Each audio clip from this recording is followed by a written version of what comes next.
What up, what up, what up, sports fans all over the world? It's your boy, Mac the Giants fan, here with my guys, the Horsemen, Adam Costas, Zion Zenith, and of course, the wind beneath our wings, the angel up above, always looking down on top of us, NYG Jeffy T85. This is the Premium Takes Podcast.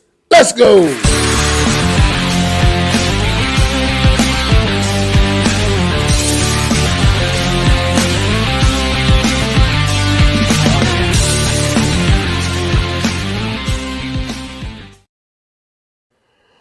What is going on, everybody? What's up? How y'all feeling? How y'all good brothers feeling tonight on this great Friday night? I am doing well, thank you. How are you? Just delightful. I'm doing good myself. Hopefully, you guys are doing good as well. And let's get it going. Premium Takes Friday. You know it, man. We're going to have to come to the top of the show, man. We're going to kick it off with, unfortunately, some sad news from the sports world, man. It's another sports legend, unfortunately, has gone home, man. The late, great number 51, Chicago Bear, absolute legend. Legend of the game, one of the greatest defensive players to ever step foot on a football field. Dick Butkus, a man who redefined the inside linebacker position, a man who you could say was the beginning of a good history of inside linebackers, especially through the city of Chicago in particular, but just in the league in general, man. He just stepped up the position as far as how people play the position.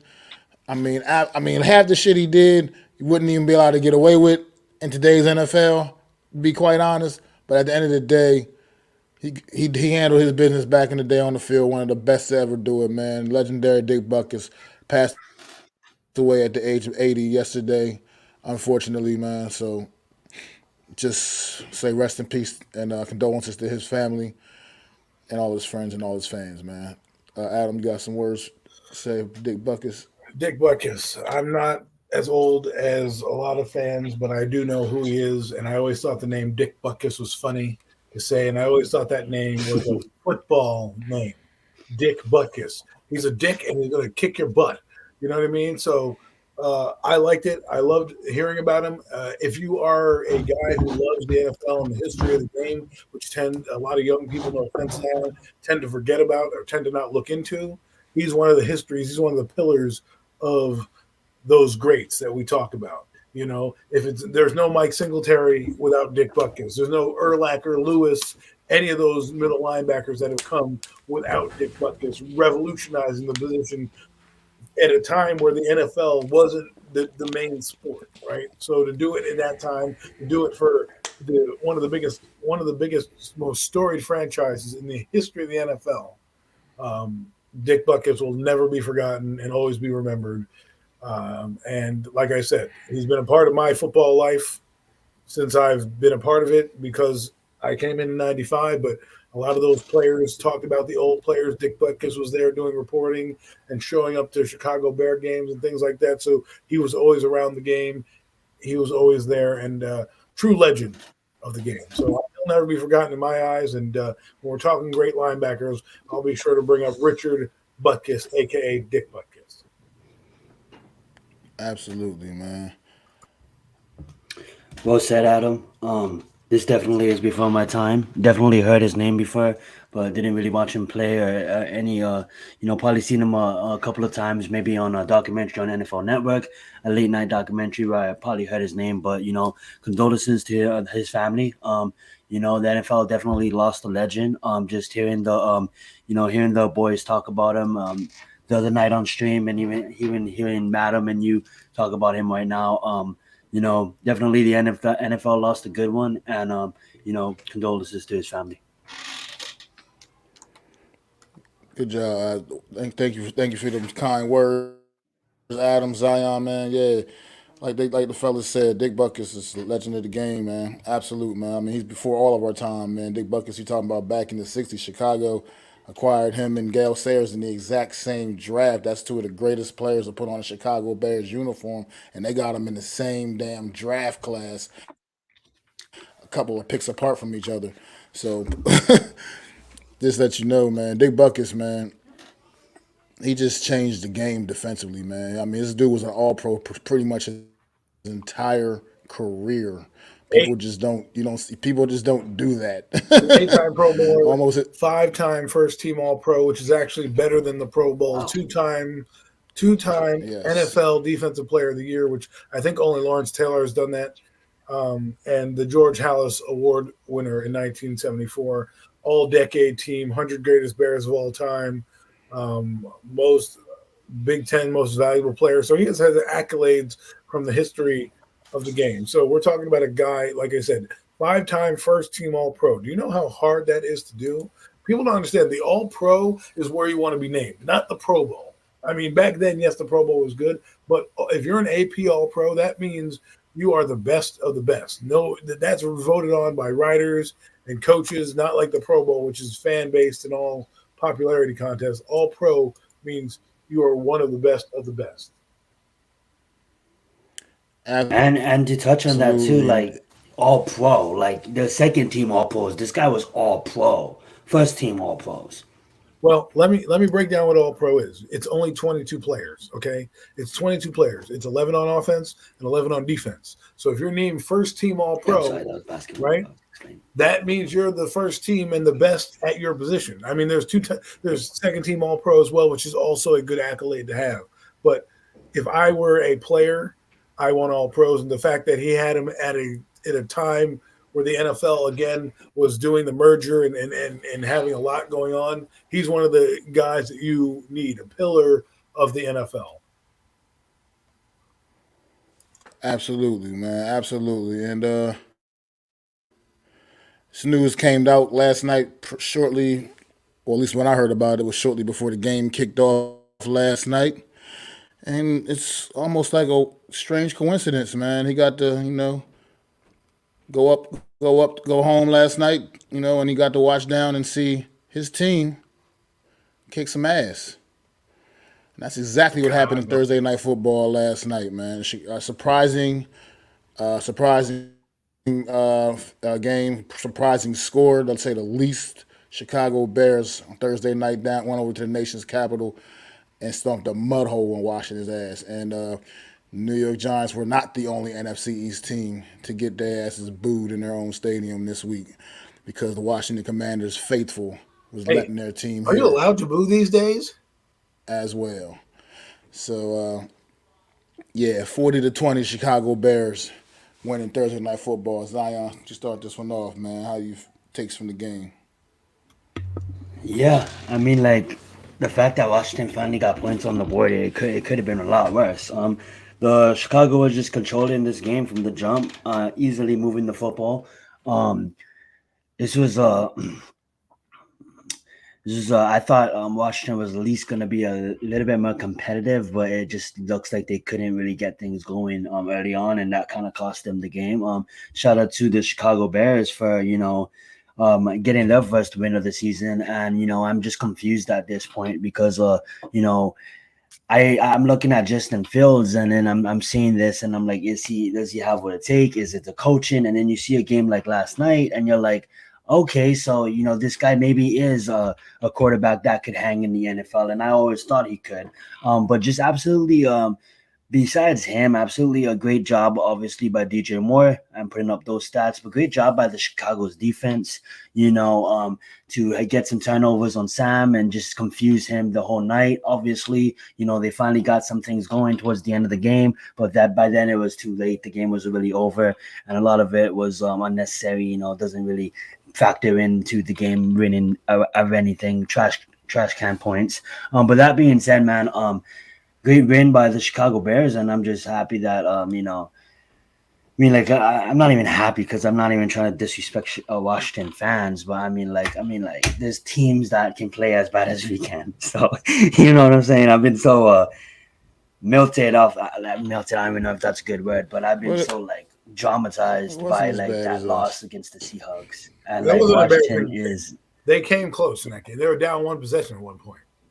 It was down one possession at one point, but I'm gonna let you talk now. But the game from the first half, the Bears just controlled it all the way to. So let's go right ahead, Adam. You take it away. It was interesting to see the Bears come out and do what they did. Obviously, the angel of Dick Butkus was there. That really meant a lot to go out there and perform well. Justin Fields, very impressive performance. You know, he has 8 touchdowns in the last 8 quarters of football. Just get that in your head. Oh, by the way, both teams have bad offensive lines. Both teams have guys out of their lineup. Both teams still showed up and showed out and put points on the board.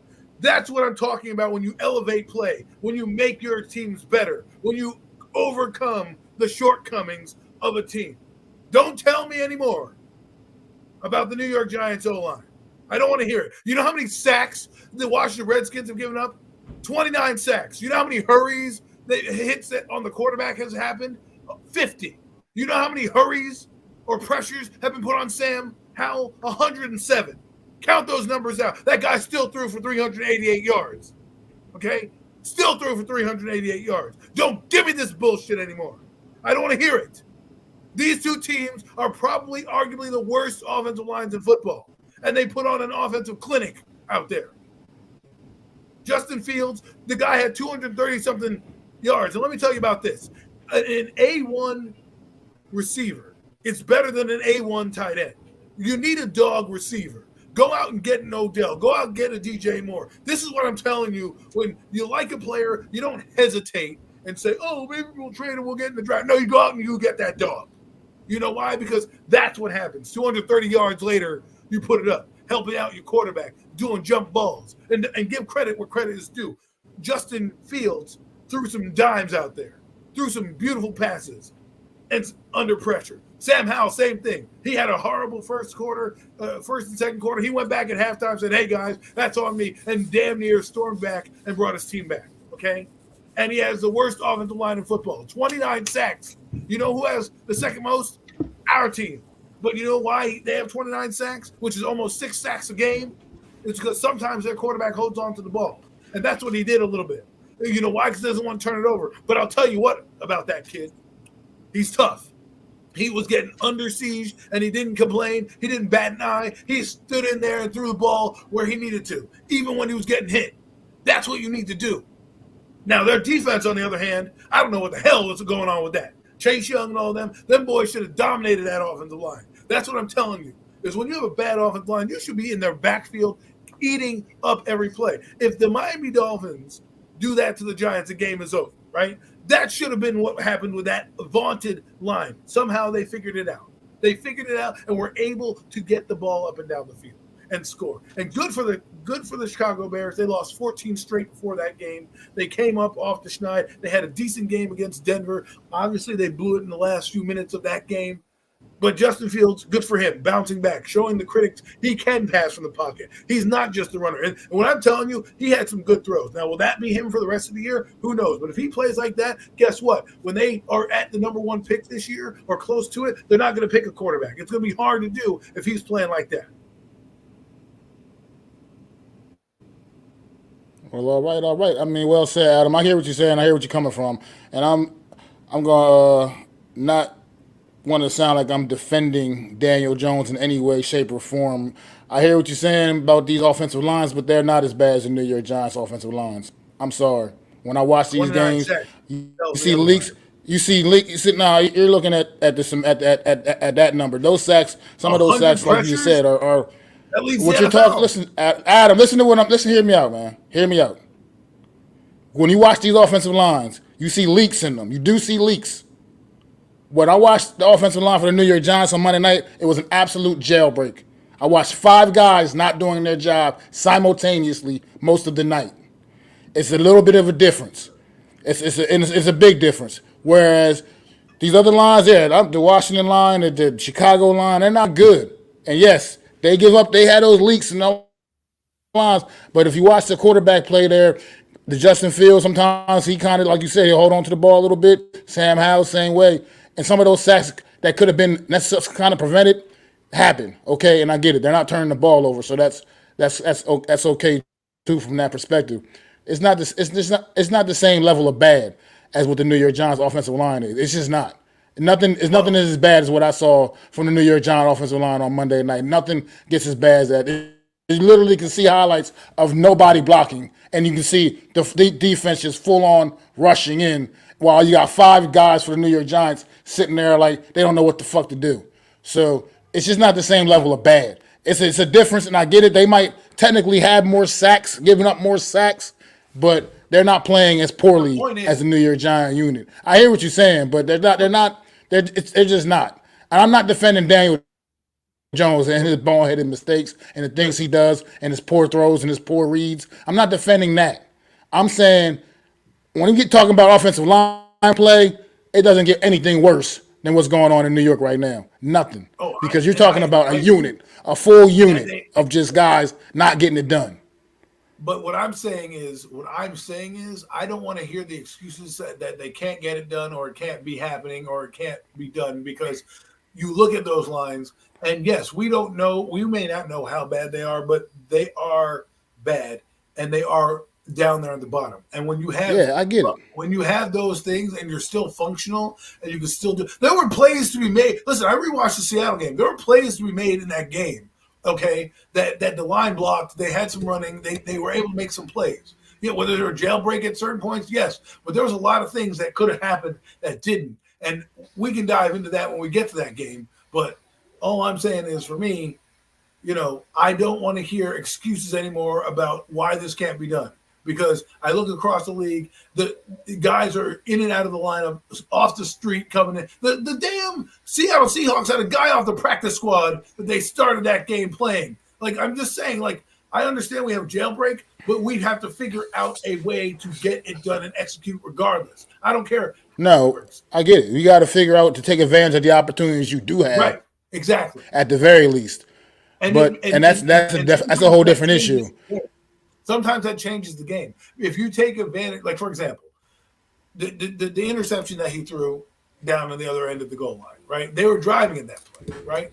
If they score there, it's a totally different ball game, and maybe the line can hold up a few plays, because we look at these things, it's only like 3 plays that we really need, right?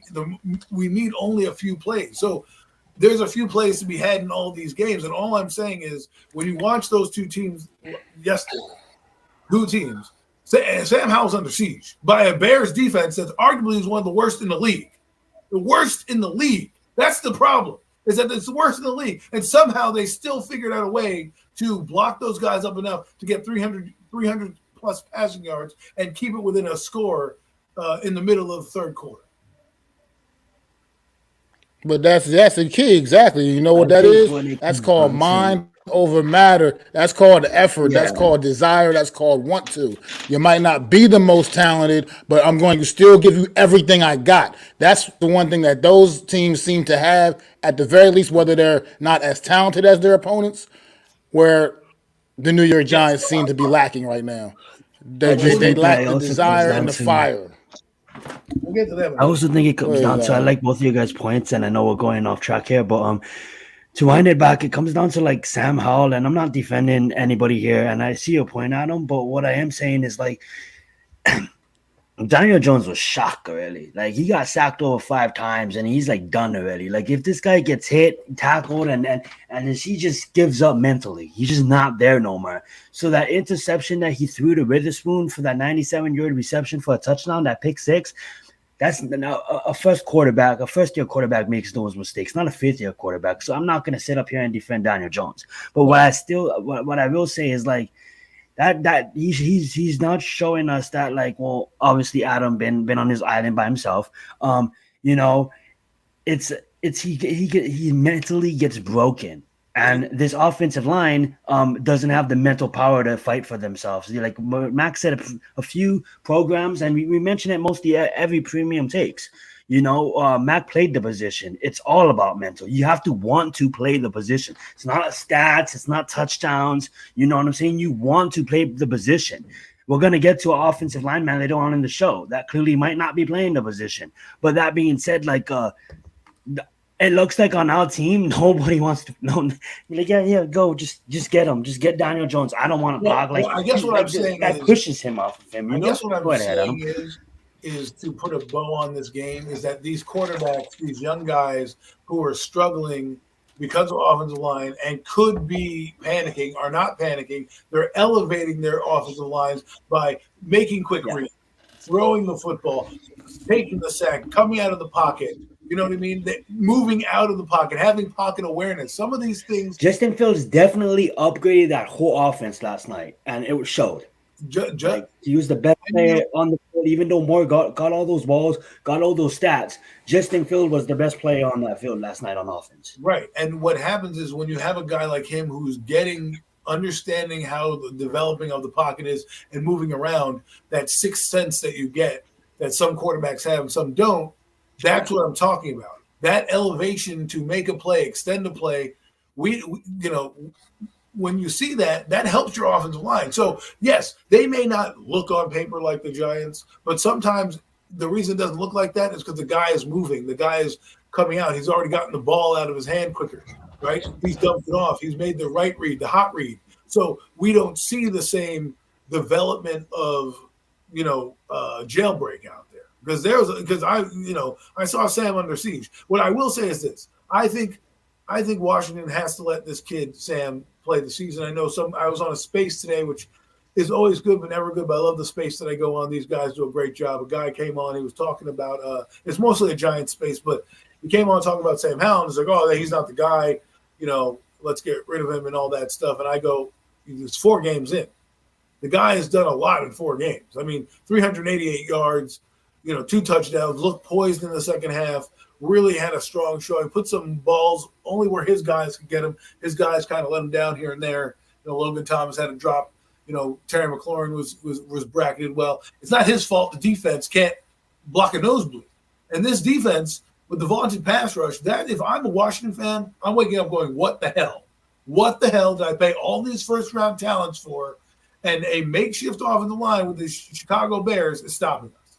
Meanwhile, the Bears, who barely had any first-round picks on the defense, look like the 85 Bears, and were dominant last night. So, good game all around. I thought it was fun. Good to see the maturation of both sides of the young quarterbacks.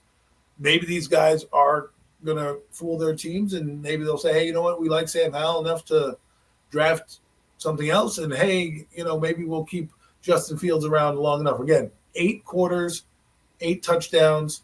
He has over 700 yards or close to it in the last 2 games. Hats off to Justin Fields. And I'm taking nothing away from the play of Justin Fields, in particular the last couple of games.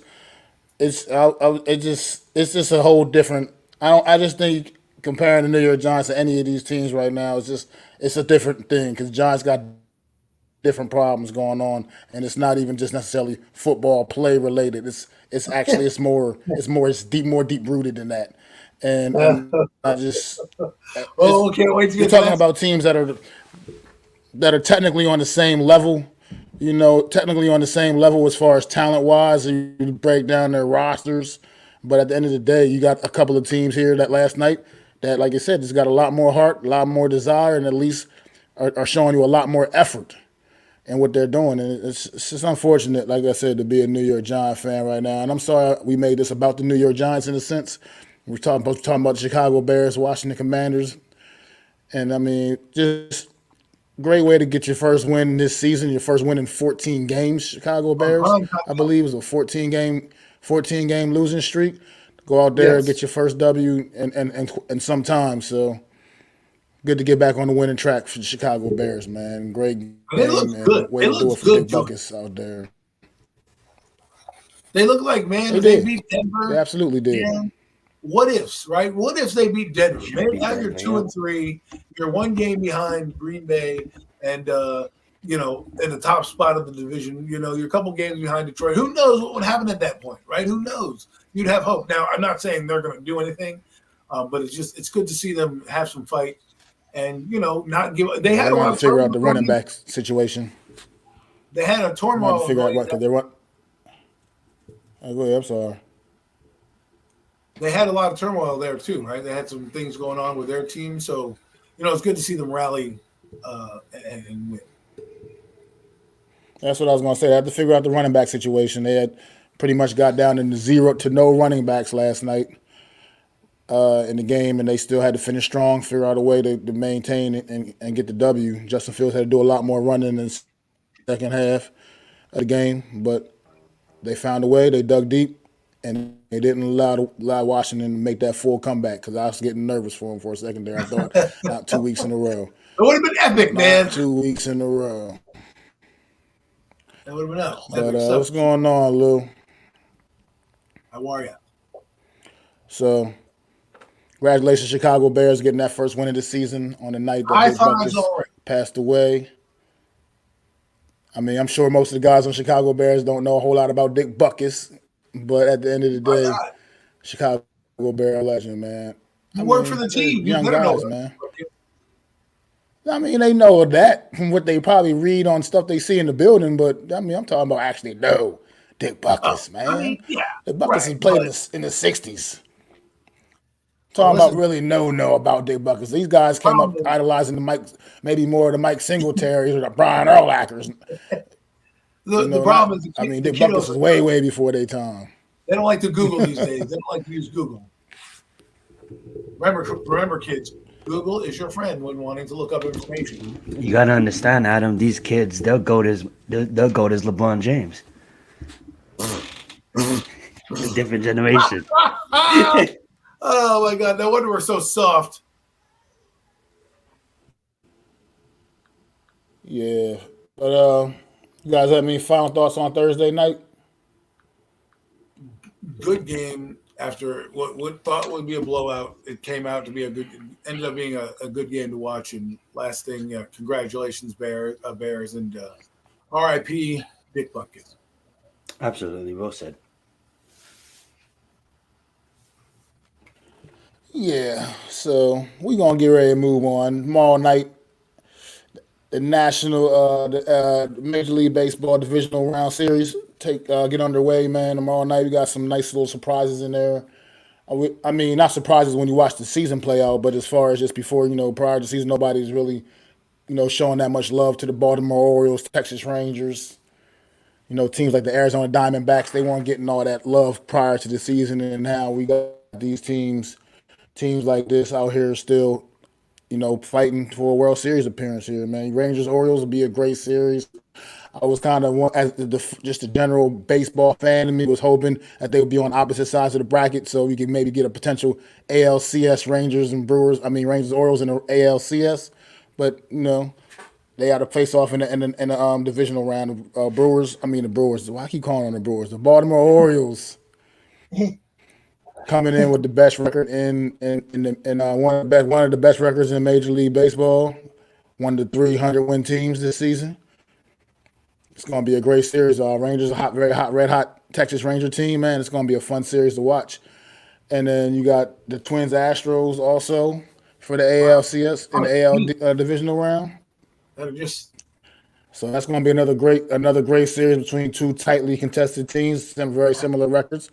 The Astros at 90 and 72, and the Twins at 87 and 75. So you're talking about two teams that were pretty much neck and neck with each other all throughout the course of this season. And then the NLDS, you're talking about division rivalries being renewed here, man. You got the Phillies Braves, you got the Diamondbacks Dodgers, man. I mean, it doesn't get any better than that. Some little divisional rivalries going on in the National League divisional series. So it's gonna be some fun stuff to watch, man.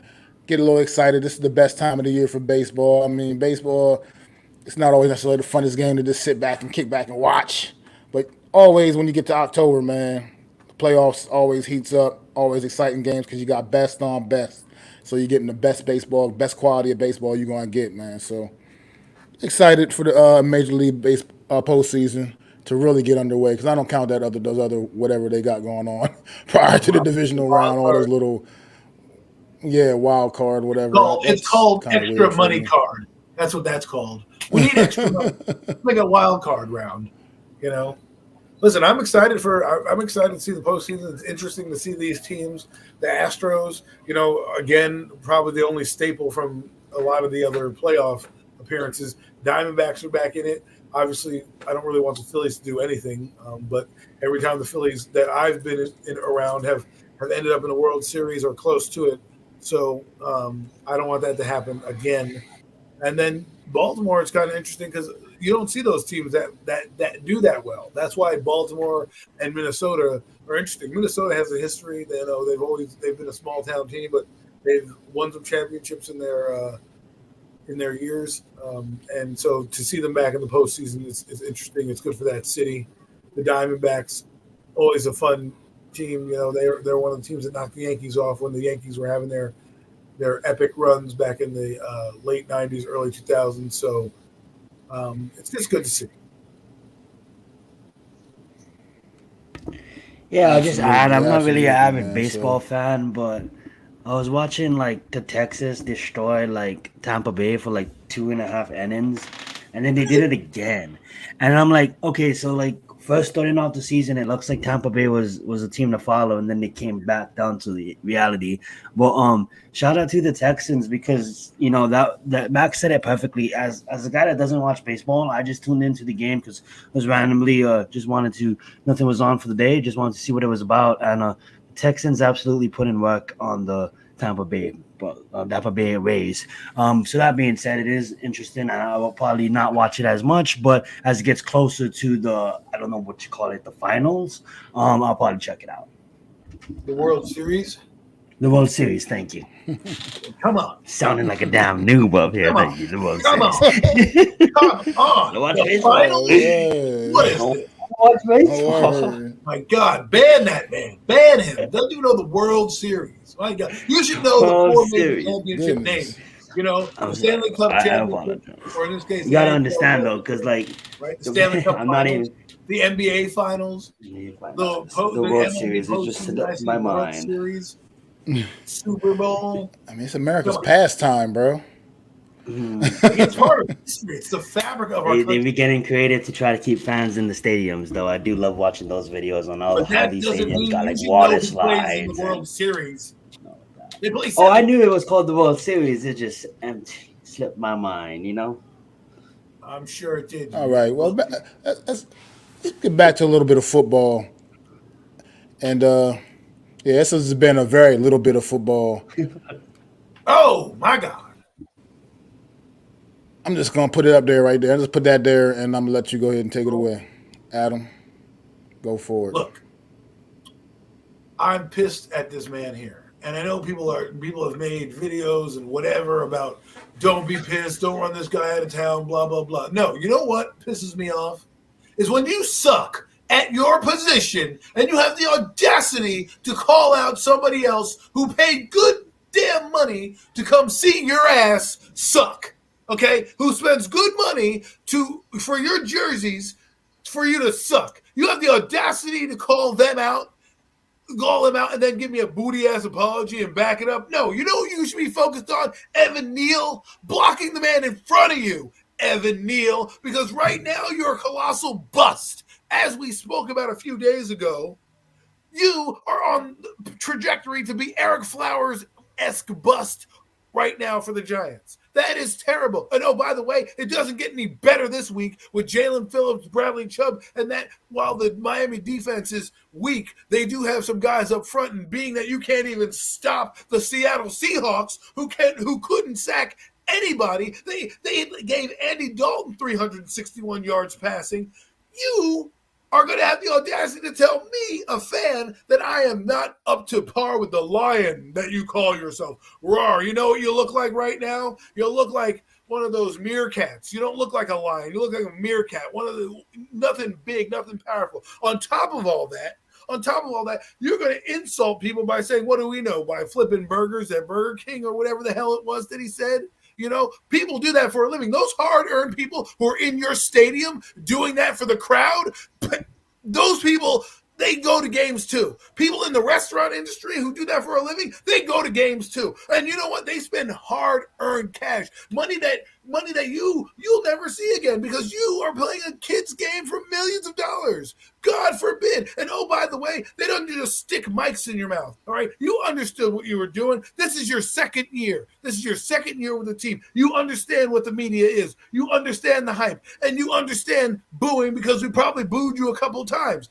And you're encouraging it. Oh, boo louder, boo louder. How about you play better? Because you know what? When you play better, you get cheers. And when you get cheers, we We back you. You know how long this fan base has been around? 1925. You know how long you've been around? 24 years. So get with the program.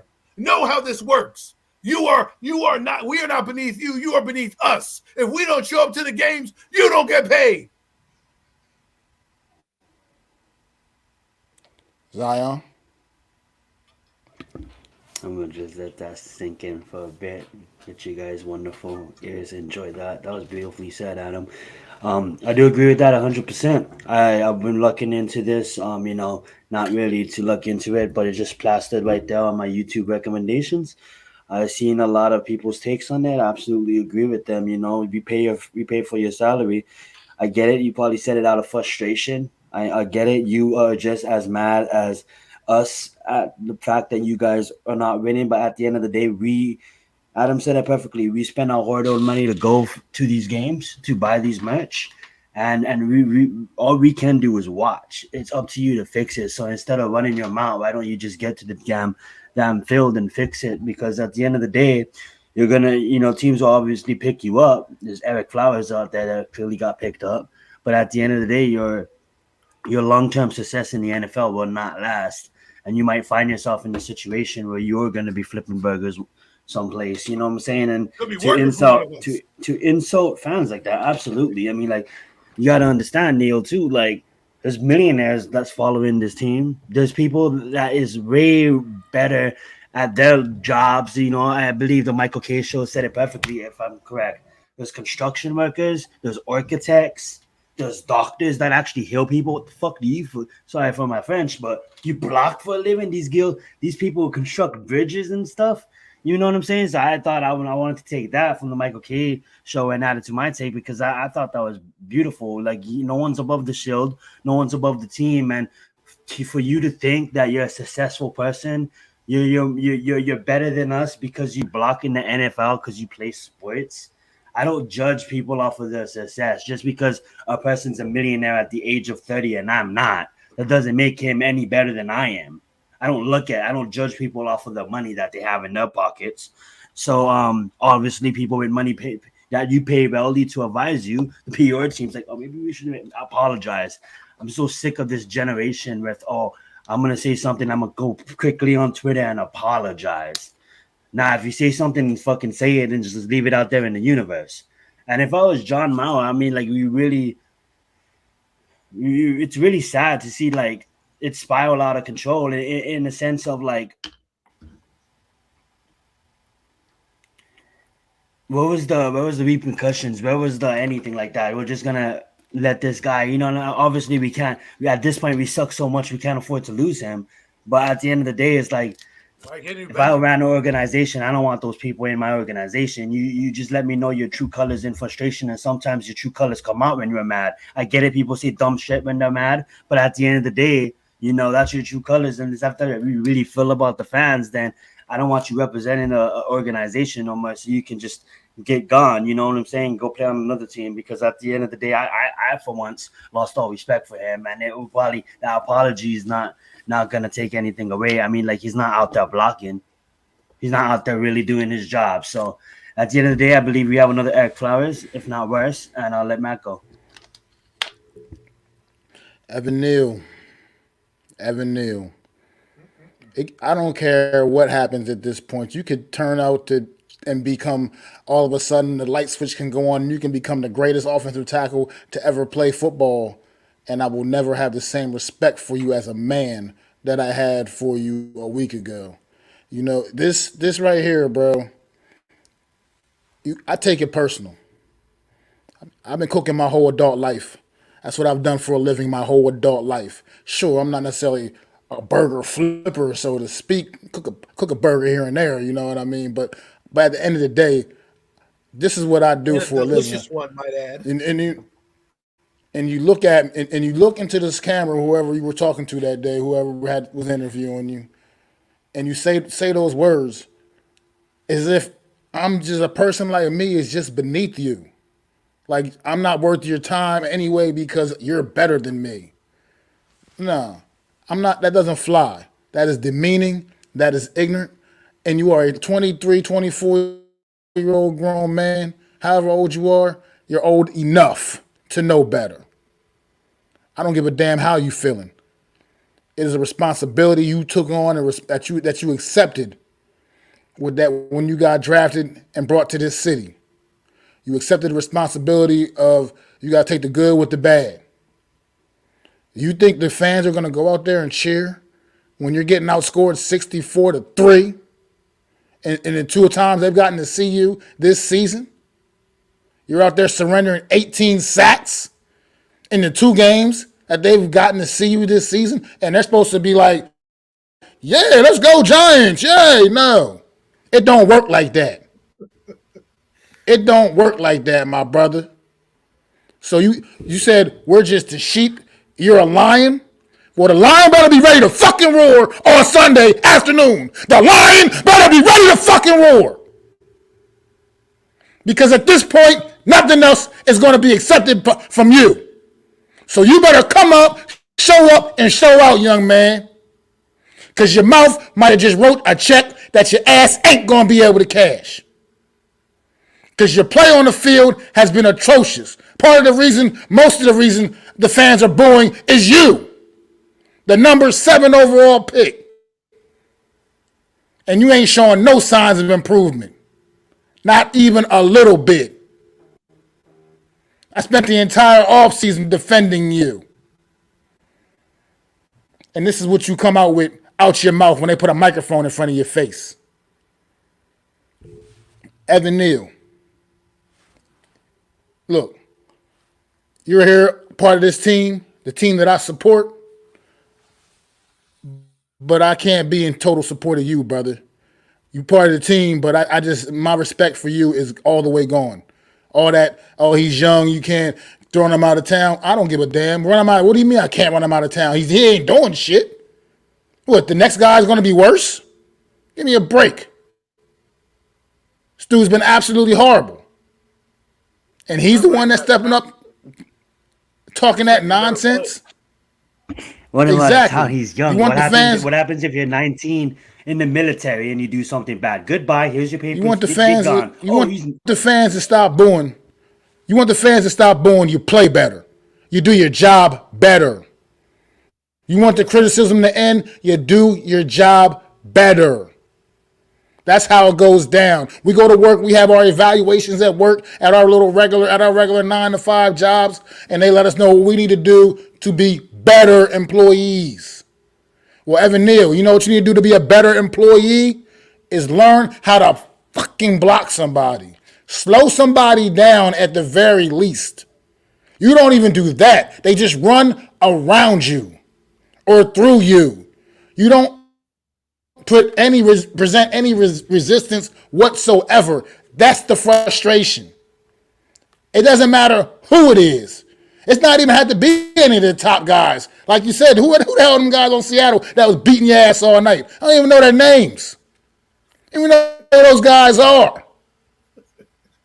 This is absolutely, it's not like not like you were playing against Nick Bosa again. It's not like you were going against Micah Parsons again. Who the hell are these guys on Seattle? I don't even know who they are. The Arizona Cardinals guys are beating your ass up all day long. Like, give me a break, Evan Neal. You absolutely got to look in the mirror at yourself and say, what do I need to do to be better? What do I need to do to make them stop booing? I'm a guy that'll try to get to a game at least once a year. You know what it takes for me to get to a game? That's damn near almost close to a whole paycheck by the time I'm buying tickets for however I get transported to the stadium, paying for parking in the stadium, maybe eating whatever at the stadium. That's damn near a whole paycheck by the time I get done with all that.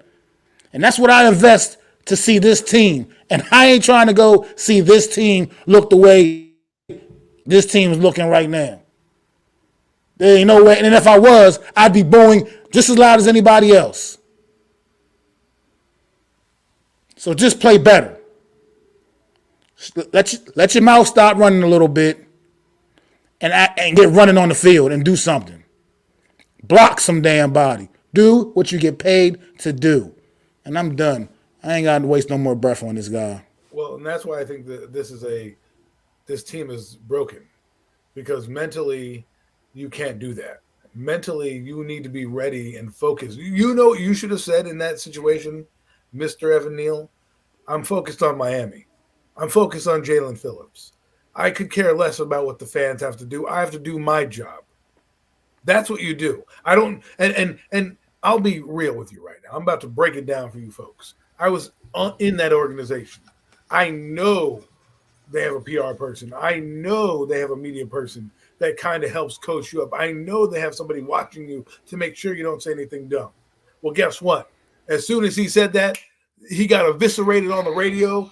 Guess who's listening to that radio station? You know what blares in that building when you're walking around? They have NFL Network on the TVs, WFAN and ESPN radio blasting all over those radio stations. So damn sure they heard it. They ran right downstairs and they had to put out the fire. It was like 3 hours later. This organization knows what it's doing. But you know what the worst part is? Is that we had to spend 2 days talking about it. Not talking about the preparation for Miami, the Dolphins, who you know what? If you go read what they're doing, you know what they're talking about? How to beat the Giants, how to get better from last week, what we did last week that won't work this week. You know what they're not talking about? Booing fans. Because they understand that last week our product sucked, our fans would boo. And you don't have the audacity to tell anybody what they can or cannot do, especially if they paid money to go see you. You have no right to take that away from us. That is one thing as a fan that I cherish the most is I can tell you how I feel. That's the whole point of the interaction. That's why I go there, to be a part of that atmosphere so I can vent to you on the field my frustration or my glee because I'm exalted and I'm high-fiving the person next to me. But if I drive up there like Max says and I put all my effort into you, I don't want to hear any player, any fan, anybody tell me that I can't do that. And I think that's where we're losing it here because this is not the first player on this Giant team to say that, okay? So you would think that somebody who said it 2 weeks prior, 3 weeks prior, who got backlash for saying the same thing, you think, maybe I shouldn't say that. But no, you're focused on that. You know what you need to be focused on than the rest of the team is that weak Miami defense because right now they're licking their chops watching Seattle, who had nobody, go against you. That's what they're doing right now. And they're worried about beating your ass right now and how they're going to score points. And we're sitting here talking about Evan Neal and the fans. And Brian Dable, I need to get to you for a second. How do you not have this team prepared after 10 days? How do you not have this team prepared after 10 days? We've seen 4 embarrassing games. It's not just the offensive line. It's the entire team. I understand what Mac's talking about. We're embarrassed every week. Show some pride. Give me some balls. At least when we were losing last year, we were scrapping and fighting. Now we're just lying there, just taking it. No dog. I got guys laughing on the sidelines, smiling when they're down 14-3. You haven't done a damn thing in the game and smiling and high-fiving? I got Jahad Ward fixing his jersey in like the end of the fourth quarter after making a tackle for the Seattle Seahawks when you're down getting blown out. The culture of this team needs to change. The reason I'm so angry about this comment is because mentally you are not focused on what you need to be focused on. You're too busy worried about the outside noise. Absolutely. Like I said, I'm wasting no more breath on him. I didn't even want to keep looking at this stupid name up there, so I took it down. You got any final thoughts before we move on? My final thought is Kenny Godley's jersey went as low as $39.99. So I wanted to see how low his is going to get. Go right ahead, Mac. Let's just go ahead and talk some more. We can talk some more football. Let's go back down to the college ranks a little bit, fellas. How y'all feeling about some of these matchups this weekend in the college football world? Take it away, Zion. Yeah, so currently Kansas State University is getting killed right now by Oklahoma State. Didn't see that one coming, 23-7. And Nebraska's up against Illinois 17-7. I do wanted to say that our defense needs to perform better. That is SC standard. They took a whole second half off, and Omarion just toasted us. This freshman, man. Shout out to Omarion Sims. Shout out to Deion Sanders in Colorado. Made it a closer game than it had to be. Definitely dropped us in the AP rankings, but it's all good. They definitely have a tough team, and it's proven. They just can't compete right now with us and Oregon and just the better teams in the Pac-12. I am happy that we do get Arizona this week. Kind of touch up a bit, go over some game. Just get back on our horse like a warm up game before we do see Notre Dame. Super excited for that one. Hear that, Arizona? Hear that? Zion Zenith has just given you fuel to the fire to go upset USC. Okay, I don't know if y'all are listening, but if you are, we need to hashtag Arizona right now so they can listen to this as you call them a warm up game to Notre Dame. Not even a fight. Yeah. Not even a fight. Caleb Williams will probably be benched at the half, but the last time I said it, he wasn't. So that means saying nothing against Arizona. You guys don't have a team though. And I'm not trying to jinx us. Should be an easy win on SC's port. And then I'm excited to see Oklahoma and Texas, man. That's the game of the week. That's the game I want to watch. Rooting for Oklahoma because I need Texas out of my way because I need to get to that number 4th spot in the rankings. I want to look at the Texas quarterback ears. Yeah, absolutely. Quinn Ewers, top-ranked quarterback coming into the year. Absolutely living up to the hype so far. And they do got Orchie on the bench waiting to take over when he does leave. So that's fun. And that being said, man, I'm going to pass it over to Adam because I know him as a Notre Dame fan had a big week this past week. So I'm going to let him say a few words. Let's get it. The Notre Dame Fighting Irish. People don't realize that I'm a Notre Dame fan. They just think I'm just a football fan and that's it, But the Fighting Irish last week had a great victory. Just trying to pull up their games that we have here. I forgot who was out there. Ohio State? No, it was Duke. Oh my God. Duke. It was Duke. You guys beat Duke, man. Yes. Let me tell you something. It was interesting to see Duke and those uniforms go up against an actual big-time school. Nice. Their quarterback, Duke's quarterback, is a running threat. I think Notre Dame did what you got to do. Sam Hartman, he's a dog, He really got a dog mentality. You really got to like this kid. He may not have the physical traits. He's a grown man in college, bro. Listen, be a grown man in college. He's trying to get to the league, homie. It doesn't matter. I don't care. You see him on the sideline? He's just a man with his hair, nice mustache, going. He's the paisan. You know what I'm saying? He's ready to go. He's looking the part. GQ coming home. Listen, Sam Hartman. I've been banging the table for this guy for a while since he was at Wake Forest last year.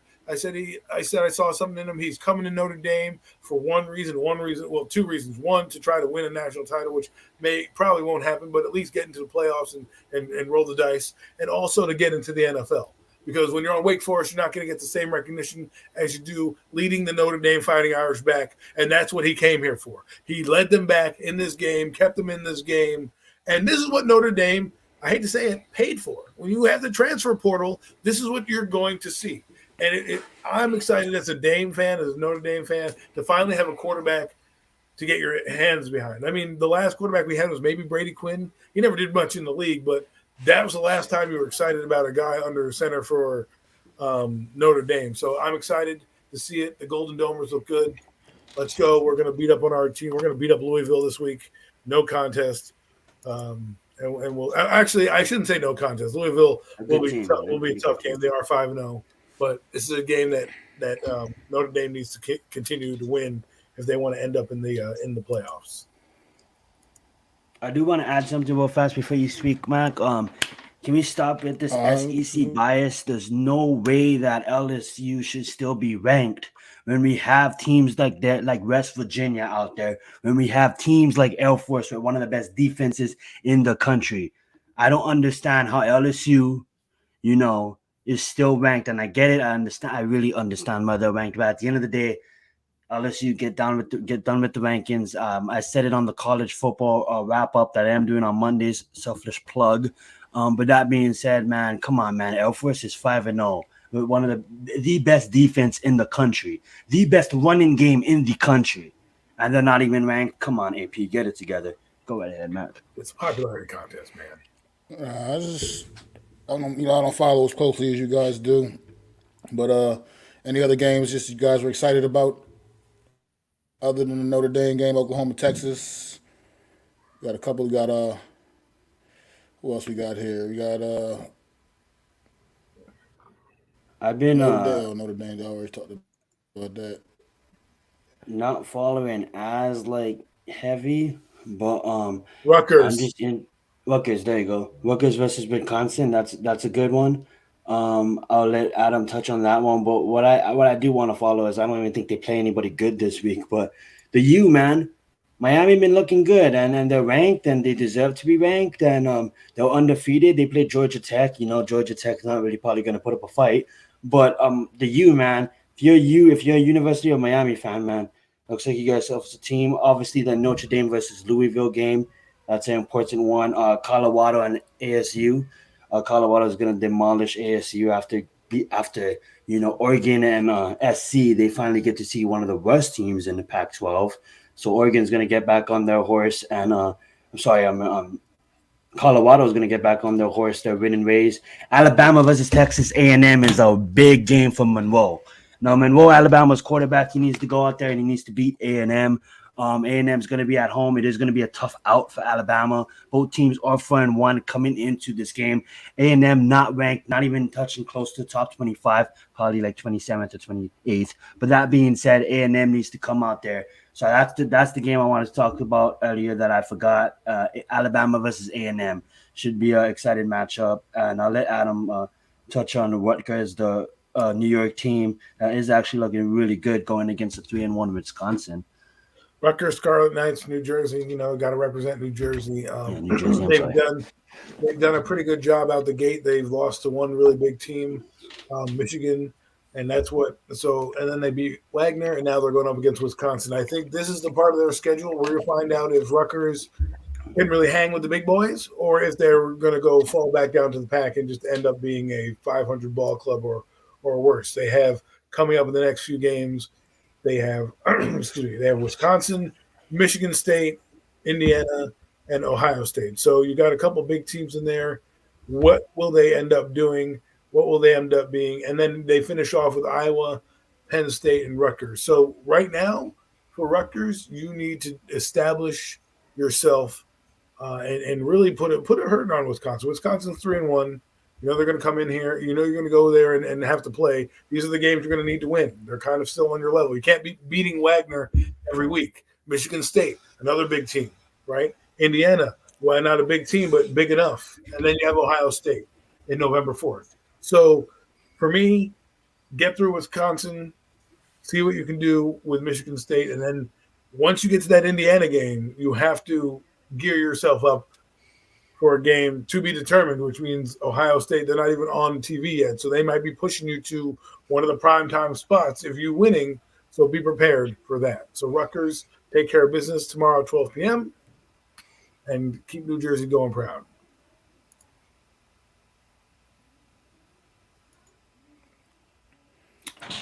I agree 100%, Alex. LSU is garbage. Good take on that. Sorry about that, Matt. Go right ahead. I was gonna say, all right, you guys got anything else to add, or we get to the week 5 pick'ems? I think I'm good. Thank you for having that NCAA moment. Let's get it. Week 5. Well. That means I am up. I am here. So, as you know, I've been keeping record of what was going on for the past few weeks. So, let's recap last week's scores, which was Mac leading the pack as always. The fantasy guru that he is, 12-3.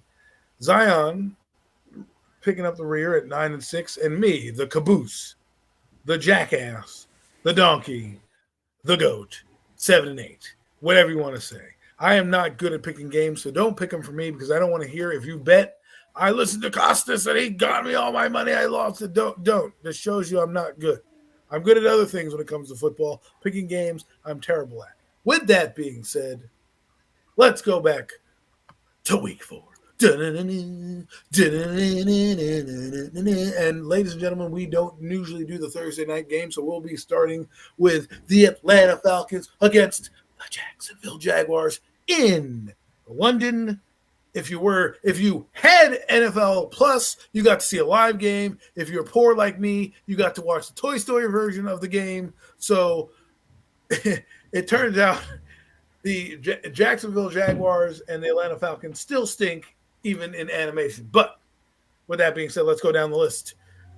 Mac, he had the Jacksonville Jaguars, and that is who won, Jacksonville Jaguars. So Mac, you're getting a win there. Let's see, Zion, who did you say? Zion said the Jags, and I said the Jags. I hope I said the Jags. Oh, good. There's my handwriting right there. The Jags. So I'm all going to count us up right now.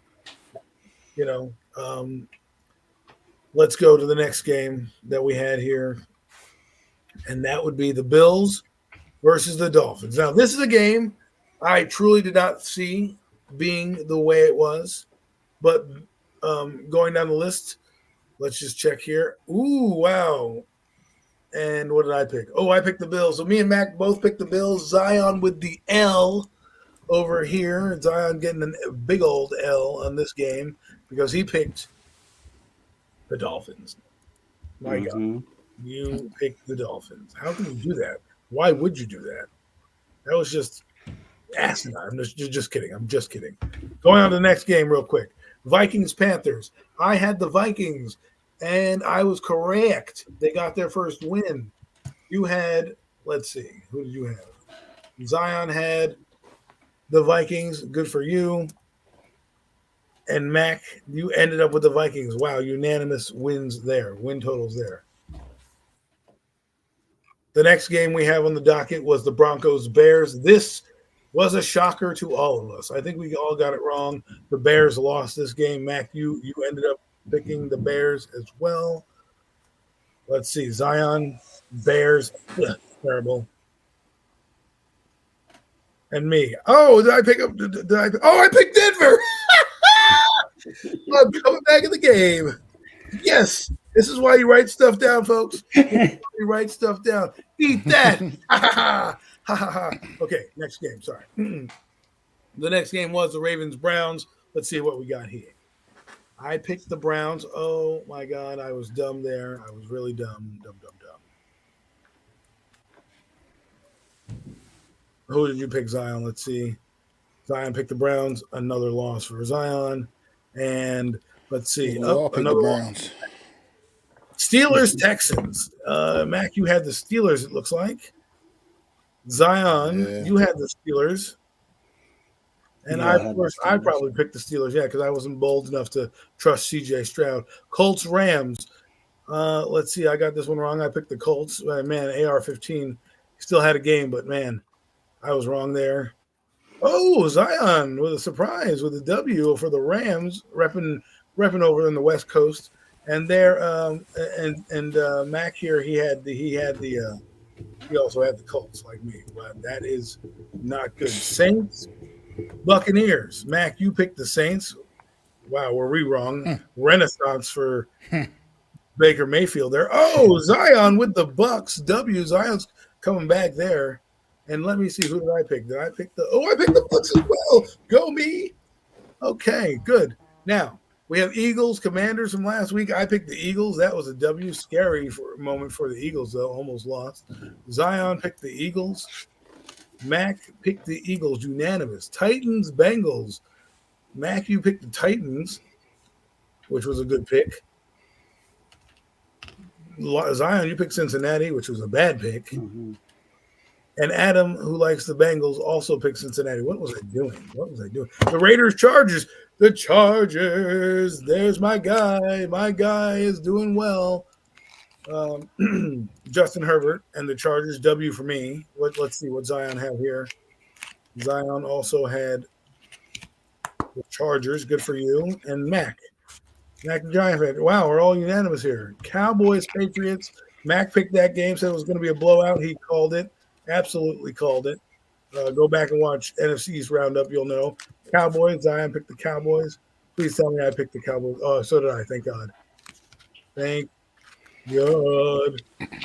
Okay. Cowboys. W. San Francisco Cardinals. Everyone picked San Francisco. I do believe Mac didn't pick the Arizona Cardinals this week. So He wasn't winning there. And Chiefs, Kansas City. Mac, you picked Kansas City. Zion, you picked the Jets. No, I'm just kidding. You picked Kansas City. I switched up on you guys for a minute there. And I picked Kansas City, W. And last game of the year, of the week, was the Giants. Never going to pick them again to win. The Giants lost. We all lost that game. I think we all picked the Giants, too. What a pathetic performance. What a pathetic effort. I don't even want to talk about the Giants right now because they're just so putrid. They better come out on Sunday and at least look competent. I don't think they're. One line better be ready to roar. One line better be ready to roar. That's all I have to say about that. Yeah, right. Jalen Phillips is going to run over him like a turnstile. So let's do the tally real quick for this week. 4, 5, 6, 7, 8, 9 wins for Mac. Mac is 9 wins this week. Good job, Mac. 3 down from your 12. Let's see if I can make up some ground. Zion, 1, 2, 3, 4, 5, 6 for Zion. Woo! 6 and 9. What a 6. 6 wins for you this week. And let's see, did I win this week? Oh wait, actually it's more than 6. Sorry. 7, 8, 9. Oh, you got some wins. You got 3 more wins. You got 9. You're tied with Mac, I think. 9 wins. Sorry, your wins went on to the other side of the page. Let's see. 1, 2, 3, 4, 5, 6, 7, 8, 9, 10, 11 for me. 11 for me. I'm back in first place. Yeehaw, yeehaw. The picture week, ladies and gentlemen, it turns out that Mac has 9.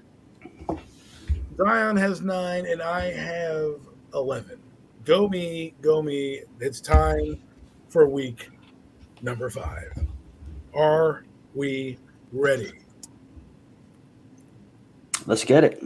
Okay, so week 5, ladies and gentlemen, week 5. Let me get it up on the screen for you guys.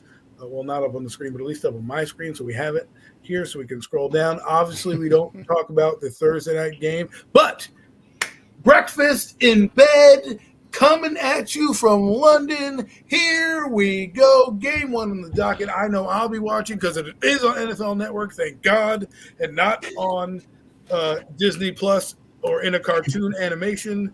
Thank God, thank God. It's Jacksonville versus the Buffalo Bills. Mac, who do you got? And tell us a little bit of why. I got the Jacksonville Jaguars, man. They're still right at home in London, man. And I think they've been acclimated, fully acclimated. They obviously didn't fly back here and fly back out to London again. They've been there for a couple of weeks now, fully acclimated to the time change, everything, just the atmosphere, the weather, everything going on, much more comfortable. I think Buffalo Bills coming off a big emotional win a week ago, and it's time for Jacksonville to get that true signature win of the season, especially if we're going to continue to try to boost up the Trevor Lawrence. You know, he got to get this big. He got to get a big signature win right now, this week in London over the Buffalo Bills. Wow, Jack, I did not think that. Jacksonville, good stuff there. How about you, Zion? I was trying to get different, but Mac beat me to the punch, and I agree with everything he says. I'm going to take Jacksonville as well. Well, I'm going to go off the island because I don't want to hang out with you guys, and I'll pick the Buffalo Bills because nobody circles the wagons like the Buffalo Bills. I think coming off a big win, a big statement win against Miami, they're going to try to put their clamps down on being the team in the AFC. This is how you do it. Jacksonville, while I like them and I do believe their home away from home is London, seems like they were about to go there before their stadium was built. Now they're probably going to get a Super Bowl and they'll never leave. But Jacksonville, you're going down at 9 a.m. Breakfast in bed, ladies and gentlemen. Hope you're not a Bills fan and your coffee doesn't taste bad or your lunch doesn't taste bad. Let's get on to the next game. Texans, Falcons. I'm going to switch it up. Zion, go. Which one do you like here and why? I'm a ride with the Houston. I just think CJ Stroud is playing good football right now, and they have something going on right now. And I'm gonna carry true with D'Amico Ryan and Texans. What's up, Almighty? Texans, Mac. Texans, Falcons, man. Right now, CJ Stroud is Yeah, he's playing out of this world right now, man. This kid is doing phenomenal things, man. And I can't bet against him, man. Defense is playing well. Guys are stepping up, responding to everything that's going on in Houston right now, man. Things are looking good, man. This team is going to be look like they're going to be something to see in a few more years, a couple more years down the line. They're going to be maybe some real contenders over there in the AFC. But right now, they're on a hot streak right now, and I think they stay hot. I like Houston as well. Houston. Well, I heard the barbecue's pretty good in Houston, and I'm going to stick with it because I'm going with the Texans as well because CJ Stroud is that dude. If he had come out, he probably would be wearing the NY on the side of the helmet right now. They were in love with him. I love this kid. I'm glad he's doing well. Good job to D'Amico Ryans for picking not only your star quarterback, but also your star defensive player. Go Texans as they start to kind of keep pace with the Titans in the AFC South. Moving right along here. Ooh, a game that's not really that exciting, but it could be a trap game for this team. Lions, Panthers. I'll go first. I'm going to pick the Lions. They're on a tear right now. Then they're not going to stop. They are going to drum and beat the heck out of that young buck and not CJ Stroud, Bryce Young. I don't think he's going to know what hit him when he go to the dome. Aiden Hutchinson, I'm going to say he's going to have a couple sacks, maybe a sack fumble. I'm taking the Lions. Mac? I'm taking the Lions for sure here. I mean, the Carolina just doesn't stack up to this football team. So, unfortunately, it's 0-5 for the Carolina Panthers coming. Crazy to say that the Lions, they don't stack up with the Lions. Isn't that scary to say? My God. I'm gonna be the guy that's trying to get some wins back. So I'm gonna say trap game, like Adam said. I'm gonna take Carolina here with that effing Eddie Shetty O line, man. They can't. I don't know how they block Aiden Hutchinson and the boys, but they're gonna block, and their defense is gonna come through and probably keep them in the game. I have their defense coming through and making big stops here, and I have them getting the first win to be different. I'm gonna go Carolina. Well, I wish you would say that you could come back, but I don't think they're going to come back because 0-4 is a tall order against that team. But hey, you know what? Stranger things have happened, and good luck with that. Now, the next game that we're going to go have is down in the AFC South, a battle of first place teams, believe it or not. Tennessee Titans against the Indianapolis Colts. Zion, who do you have and why? I have the Colts here. Even though the Tennessee had a big performance last week, 27-3. I still believe in what I said last week. I don't like Tennessee as a football team. There was a nice win against the Bengals. I think the Colts are going to show up at home. I'm going to go with the Colts. Mac. I'm going with Tennessee here, man. I think it's going to be too much Derrick Henry, man, and it's going to overwhelm the Colts. The Titans it is. I am torn. This is a flip of a coin game for me. I have people I like on both sides. AR-15 is my guy. I've been pounding the table for him for a while. So you know what? I'm going to pick the Colts just because I like the player. Nothing against Ryan Tannehill, who happens to be probably our quarterback. But I'm picking the Colts here. Colts, go Colts, go Colts, go Colts. Next game on the docket is our team, the New York Football against the Miami Dolphins. Guys, who are you picking and why? Well, I guess I'll start with myself since I let you guys go first. I'm going to go with Miami here. I was going to pick the Giants, but they were too busy worried about the damn crowd instead of Miami Dolphins. So I'm going to have to go with the Miami Dolphins. Unfortunately, I think they're going to bounce back against the Buffalo Bills. They need to. They play the Bills and the Panthers before they play the Eagles. They need to keep pace with the Buffalo Bills. I think seriously they're going to beat the Giants. Mac? Oh, I'm taking Miami. It wouldn't have mattered who the hell the opponent was. I was taking that team. So I'm definitely taking Miami. Okay, well, Zion, are you going to be trying to make up some wins here, or are you? I'm going to be trying to make up some wins here. Absolutely, I'm playing this game that way. I think Mike, I respect him as a coach. He's one of my favorite coaches in the league. Absolutely, he can. Two things is going to happen. Easily, he's going to run it down our throat, and he doesn't even throw the football on us, and they can just kill us on the ground, and game's over. And just run up the score. But I think for once, our defense is going to show up. I think Rick Martindale knows that a lot of the league, a lot of the fan base is looking at him, calling him washed up, calling him old, calling him only can blitz kind of guy. I'm actually excited to see what Rick Martindale does if the defense can show up for once and execute what he's calling out there. I think he's going to disguise a lot of stuff, confuse Tua. And I know you don't really have to do that much when Waddle and Hill can just run one past you guys and then just get easy balls. But I'm going to be different, man. I'm going to pick the Giants. I think we show up and we get the victory here. I'm still not a fan of this team. I don't think we're going to have a winning season. I think it's going to take a lot more than this win. If we do come up with the win, this win doesn't change anything in my thoughts about this O-line. But I'm going to be different, and I'm going to pick the Giants. Okay, well, you're on an island by yourself. Good luck. Well, I want to believe you, and I thought population of one. I had a thought process in my brain saying, you know what, this is how you pull yourself together, try to beat them. But then you talked about the crowd and spent 2 days trying to defend it. And I don't know if that means you're mentally ready to go into a game like this against a team who wants to reestablish that they're a Super Bowl contender.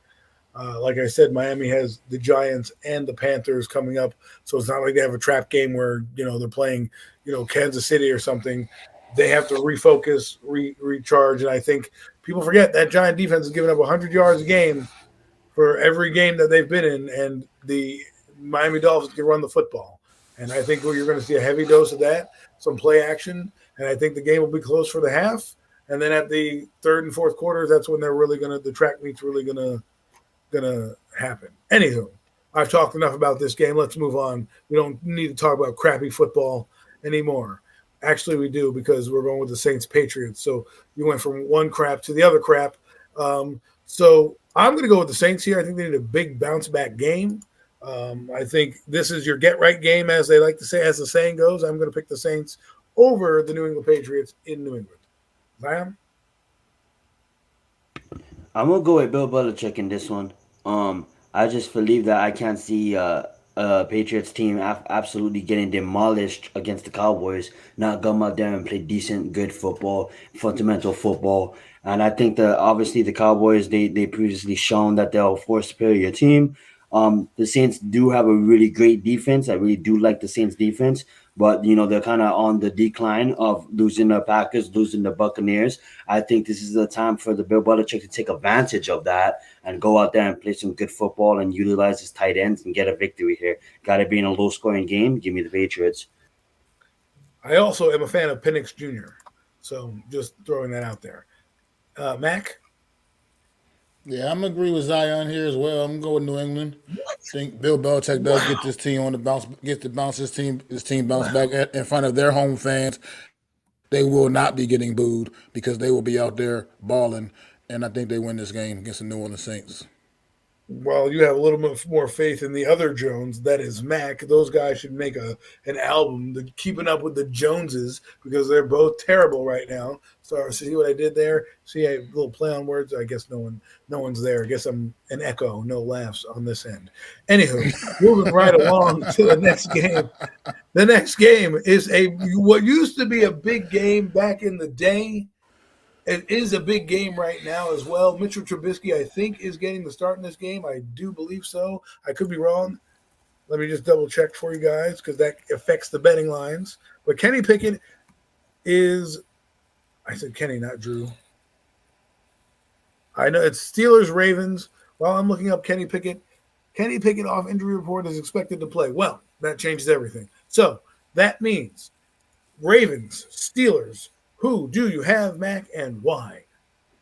I got the Baltimore Ravens, man. Baltimore Ravens. I do. I don't know, man. I'm not sure what's going on with the Steelers team. It just seems like they can't get it consistently together. I think, OBJ is returning for the Baltimore Ravens offense. He hasn't really done a whole lot in a couple of games he played so far this season, but I think we finally kind of see a breakout game for this Baltimore Baltimore Raven offense in a sense. I think we'll see what it was meant to look like with the return of OBJ. I just got a feeling. It's called a gut intuition. Zion.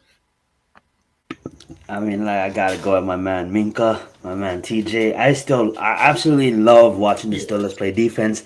Absolutely no defense played last week. But that being said, I think the Steelers bounce back with this one division game. They always match up good against the division rival in the Ravens. I'm gonna go with the Steelers in this one. Well, I'm going to Shout out Calvin Austin, the rookie. I know Mike Tomlinson is really liking him and enjoying him. I think he has more of a game like he did against the Raiders than he does against the Texans. So maybe 3 catches, maybe 68 yards for him. Utilizing the Steelers always been a wide receiver factory. So I'll let you go at him.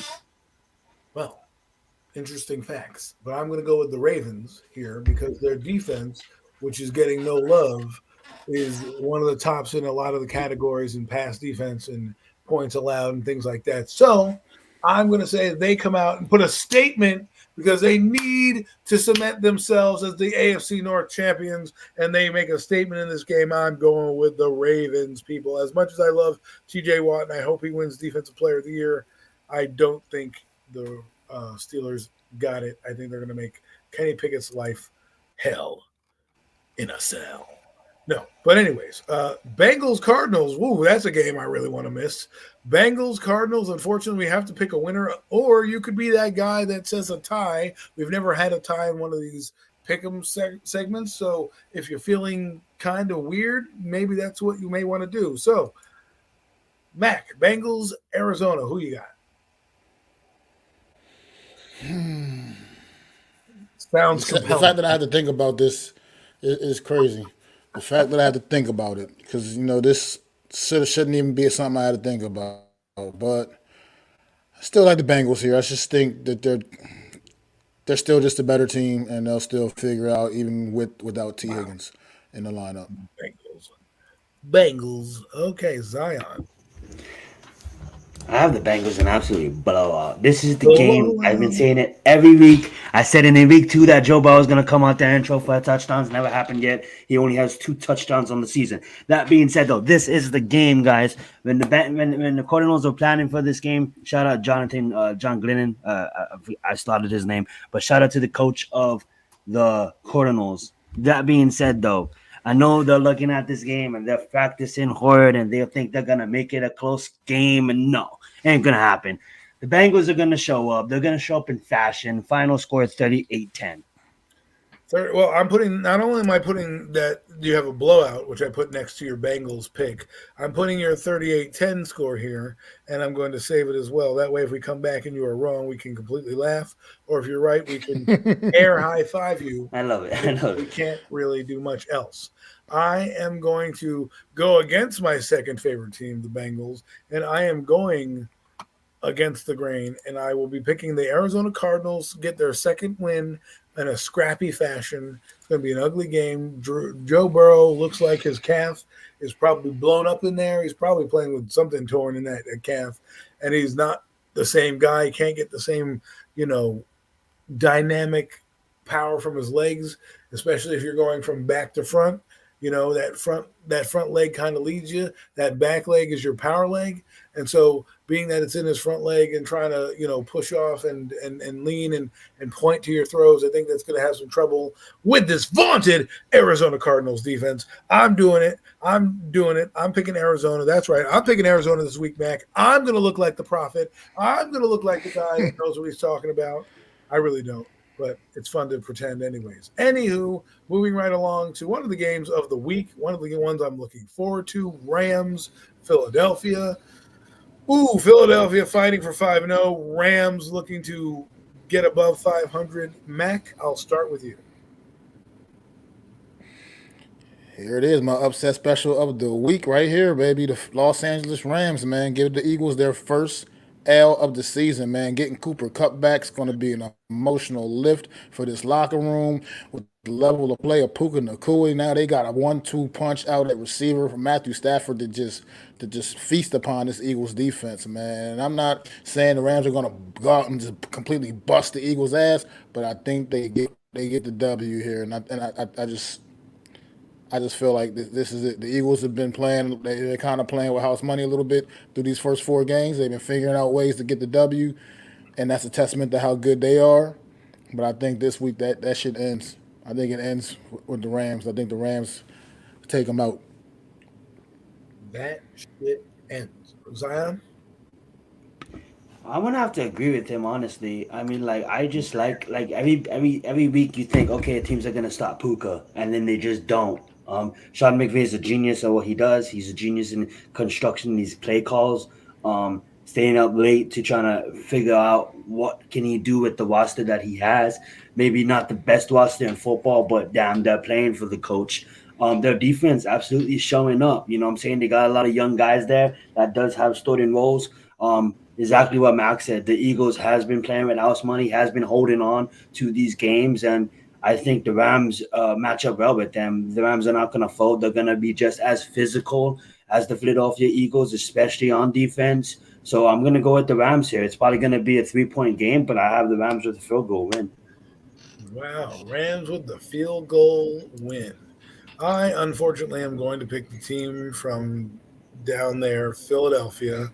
I just think the Rams are a team that they need to beat because it's a game that you should win. Not saying, don't want to say any given Sunday or anything like that, but after the Rams beat the Colts kind of on their same level, this is a team where you need to win because the Giants play the Colts, the Cowboys play the Colts, Commanders play the Colts as well. So my point is, if you're trying to fight with the division with the Cowboys, who you haven't played yet, you need to win this game going forward because there are teams down the road, such as Miami, such as the San Francisco 49ers, where you may need conference record, you may need division record, you may need common opponent record. This is where that common opponent thing comes in.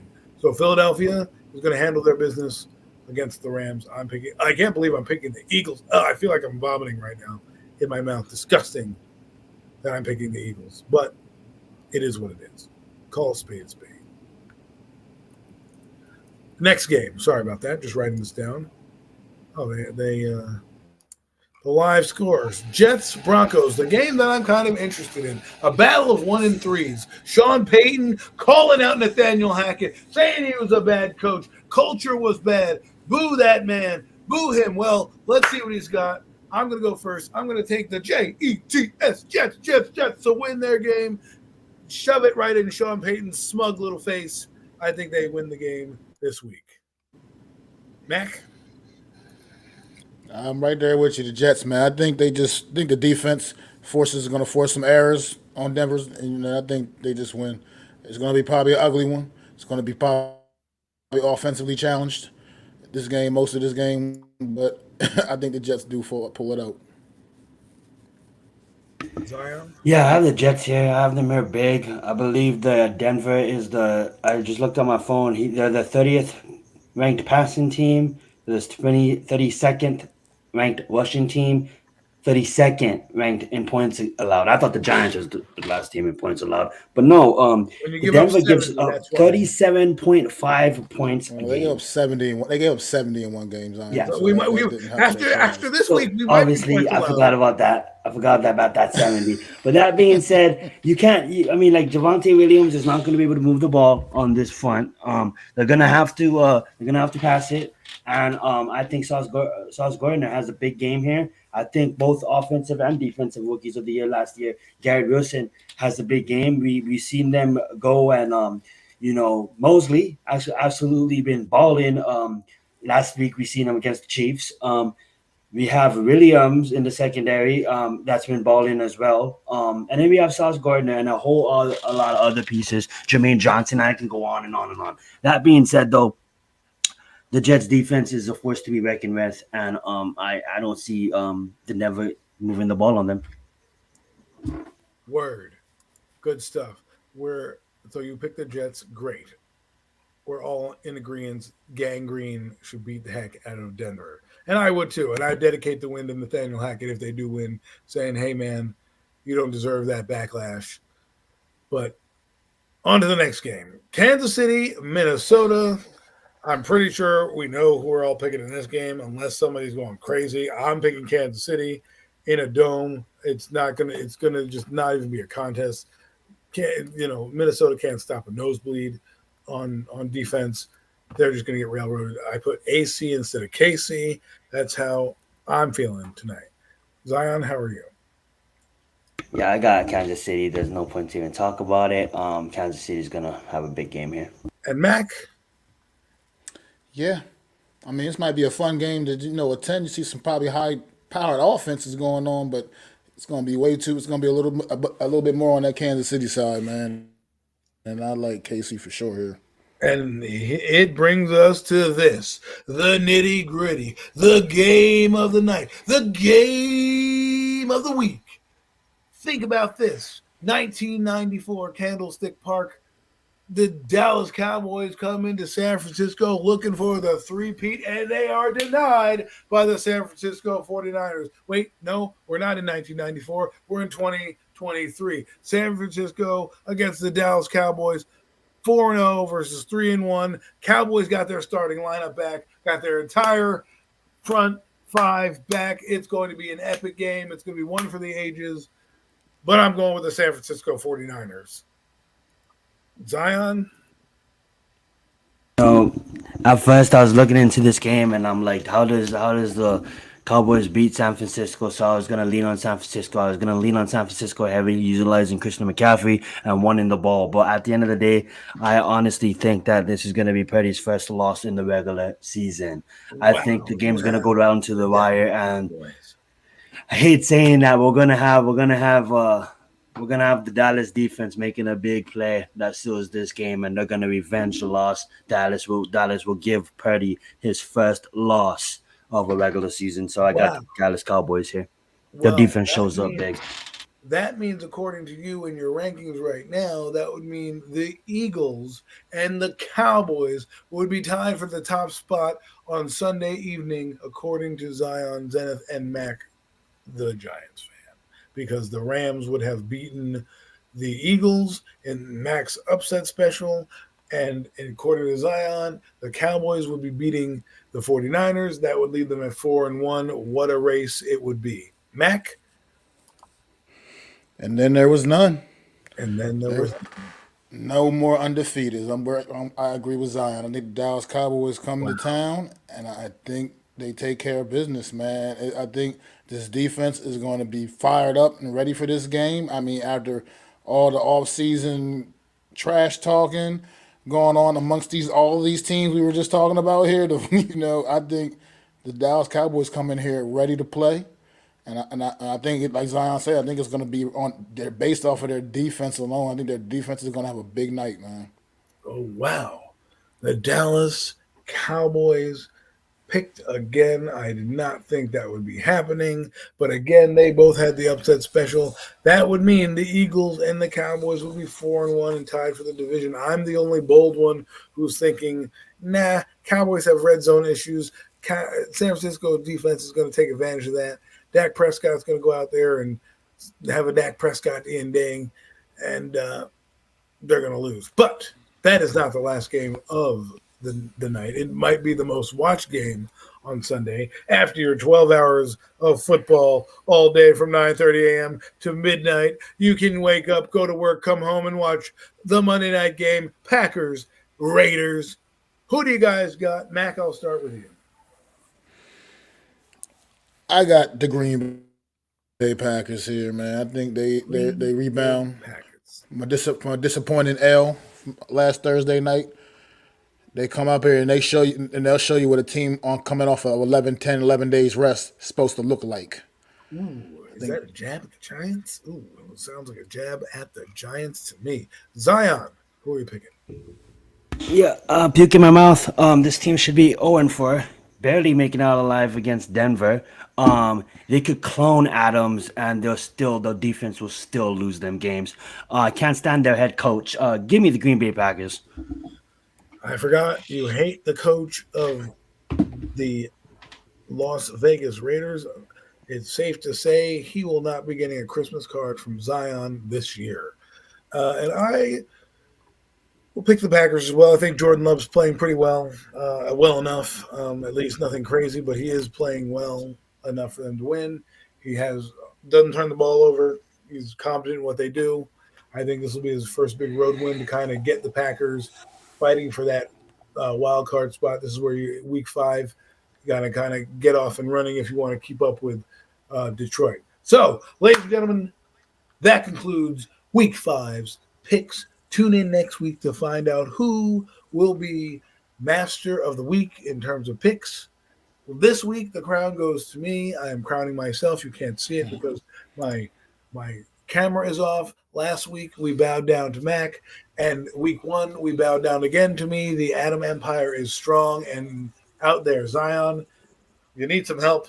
You haven't won any weeks. Maybe this is the week for you to win. Week 5, I feel it. Zion, The army is growing, and then when we get there, we conquer. We don't let go. So we have to build it up, and then we invade. Yeah, that means Zion's going to win the last week of the year when it doesn't matter at all. Anyways, people, I hope you enjoyed that segment.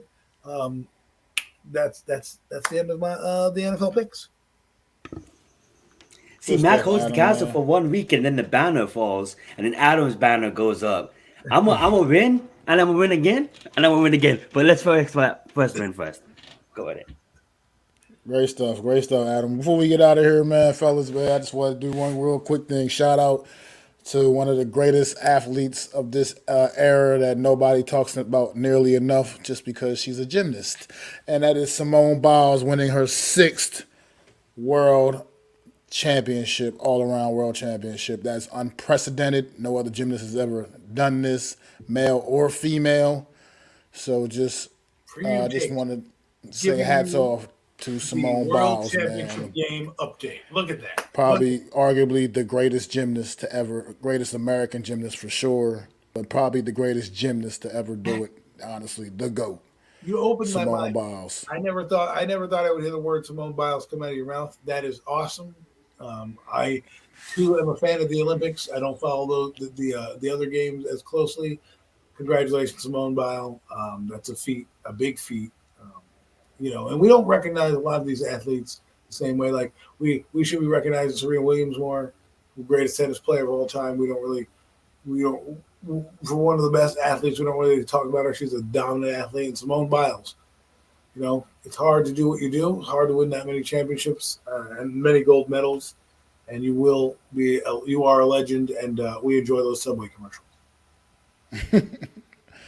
You guys got any final thoughts before we get up out of here, man?